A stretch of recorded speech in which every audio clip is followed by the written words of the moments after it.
Hey everyone, it's Sean with Community Connection. Today I'm with Jess at Sage Wine and Spirits in Boston Spa. Let's talk about what we have in front of us right now. Sure. So one of the things that I do in store is every Friday we have tastings here, and most of the time it's wine, sometimes it's spirits. Most of the time I'm pouring them and talking about them. Sometimes I'll have a sales rep come and do it for me. But you can find all that information on my website. There's a little tasting page that you can go to, and it'll show you what's upcoming, what we're going to be tasting, the tasting notes, time, and prices for the products. And so I thought I'd take you through tasting of some of the more unique products. How can I say no to this? Yeah, I mean, I know it's a tough job.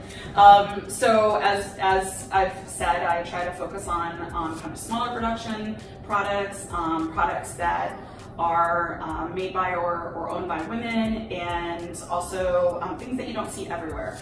So the first thing I have here is a spirit called Pisco.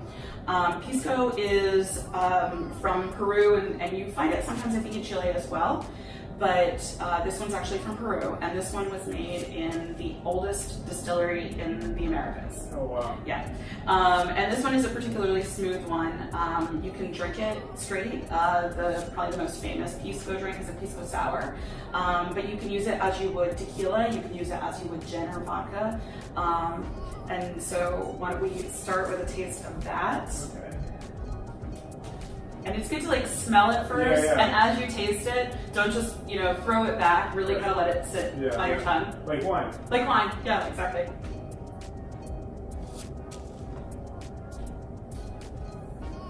So Pisco is made in the same way that grappa is, in that it's distilled from grape must. So it's a grape-based product. But you can really taste like the fruity flavor in the beginning. Absolutely, and then there's sort of a grassy earthiness there too.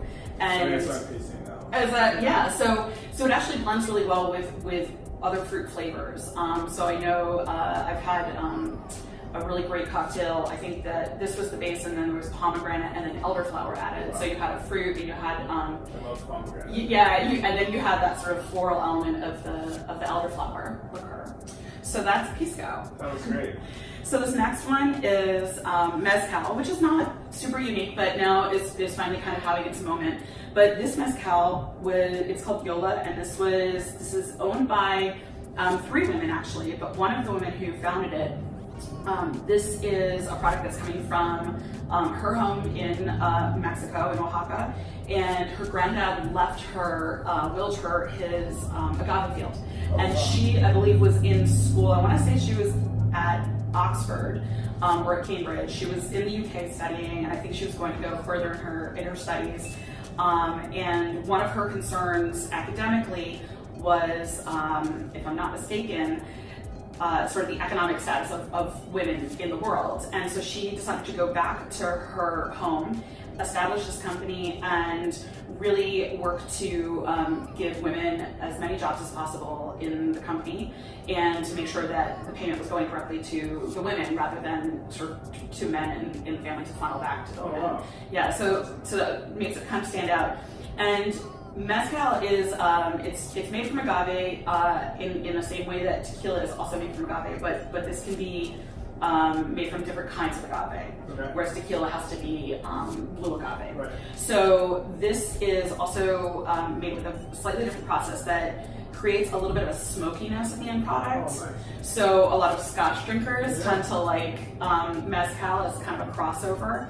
But there's also some nice ripe agave fruitiness in here too. So why don't you go ahead and try that? I can smell the smoke already. It smells like Scotch. It does. Really does. It does.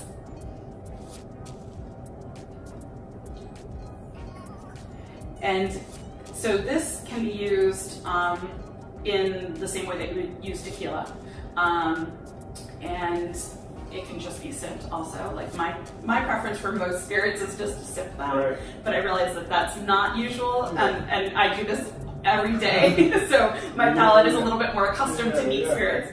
But I think this is a good kind of introduction to mezcal as well, because it is smoky, but it's not overwhelmingly Yeah, so. no. Well, I definitely think of Scotch when I drink that. Yeah, so yeah. that's- So that's mezcal. Is that your first mezcal that you Yes, had? yes. Well, welcome. No.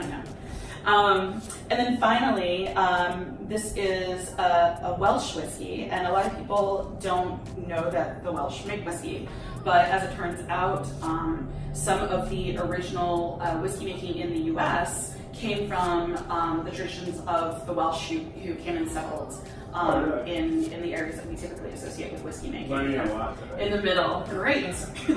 So this is called Penrhyn, and this is the first Welsh whiskey I ever had.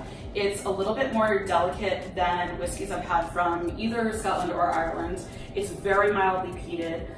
This is one of several in their line of whiskeys, and I think it's just beautifully done. And again, kind of unusually, this is a woman distiller who makes this. Background is also in farming, in organic farming. I grew up on a farm in the area, and I worked on organic farms, so it was important to me to try to figure out a way to put those values into this business and to carve out a niche. And it all kind of came together because I also saw that certain millennials were looking for more organic products that weren't going to, impact the earth as harshly.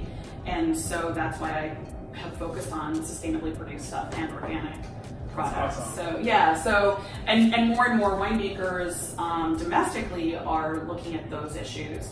But if you look at kind of old world production, say France and Italy, by default, a lot of their winemaking and farming practices are already organic. They're not using synthetic chemicals as pesticides or herbicides or fungicides. Well, I think it was probably, I would say 10, maybe 5 years ago now that people kind of switched, because first it was like mass producing everything, mass produce that, mass produce. Yeah. And now it's like starting to revert back. Like we want, healthy, because these pesticides and stuff are really affecting our bodies. Right. And a lot of people, obviously companies are like about profit and how much they can get out as much as possible. So Absolutely. I think now it's starting to, like, people are actually realizing, like, I can't be eating that crap or whatever. Yeah. And because I have a kind of experience with kind of gluten and dairy just from like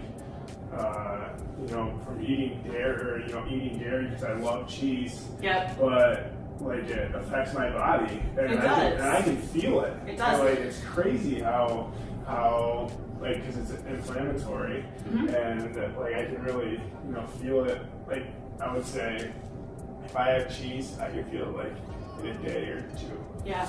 Like my back feels it. So. And I think, bringing up gluten too, like wheat in this country tends to be very reactive for a lot of people who then are maybe in Italy or France or wherever, and wheat there doesn't bother them as badly. So I think people are keyed into these issues with food. I think now they're getting a little bit more interested in these issues with wine and spirits as well, which is what I'm kind of picking up on here.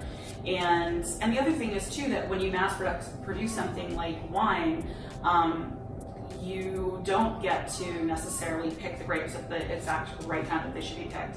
And so then you have to use interventions in your winemaking techniques to make that wine more palatable. Or if you're making what I call a wine product, something that is mass produced and also made to appeal to a certain palate. And in the US, we tend to have like a sweeter palate. You're putting sugar into that. And you're putting color into that, and people don't know that because the wine labels don't have to say.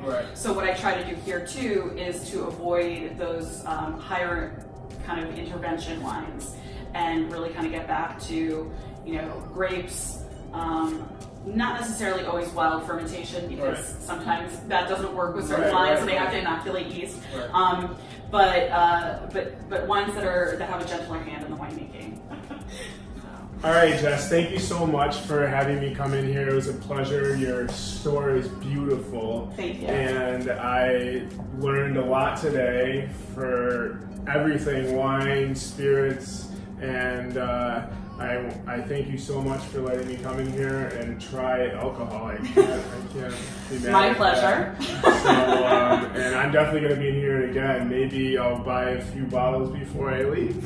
Okay, that would be great. Not required. I appreciate your time.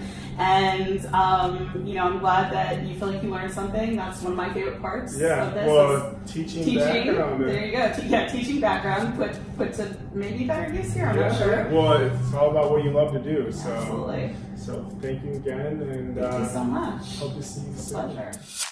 Pleasure.